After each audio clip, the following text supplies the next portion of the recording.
সম্রাটের মাশাআল্লাহ খুব সুন্দর চোখ জোড়ানো একটি গরু দেখতেছি, এই গরুটার সম্পর্কে একটু জানতে চাই। এটা হলো একটা লাল শাহিওয়াল গরু। এটার আমার ওজন আছে 900 কেজি।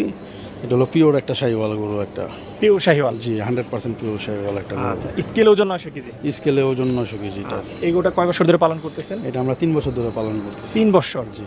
আচ্ছা দর্শক বন্ধুরা, আপনাদেরকে যদি দেখাই আব্দুল মালিক এগ্রো ফার্মের একদম আইকনিক একটি গরু, একদম দেখতে পাচ্ছেন হুবহু পাকিস্তানি গরু। এর যেরকম সুন্দর দেখুন সুবিশাল চুট এবং গলকমল যদি দেখাই, দেখেন একদম মাটি ছুঁই ছুঁই, পাগুলো কিন্তু একদম হাতির পায়ের মতো মোটা এবং কালারটা হচ্ছে লাল টকটকে, মানে একদম যদি আপনারা সরাসরি দেখেন আসলে এই গরু পছন্দ না হয় কোনো উপায় নেই। আচ্ছা, তবে এরকম গরু আপনাদের আর কতগুলো আছে 2026-এর জন্য? আমাদের কাছে 50 হেক্টর মতো আছে এমন সাইজ। আচ্ছা আচ্ছা, এটার আস্কিং প্রাইস কত ভাইয়া? আজকিংটা আমরা আসুক, কাস্টমার আসার পরে আমরা এটা প্রাইসটা নিয়ে আর কি আলোচনা করব। আচ্ছা, সরাসরি দাম সরাসরি দাম ইয়ে করবো আর কি। আচ্ছা ঠিক আছে ভাই।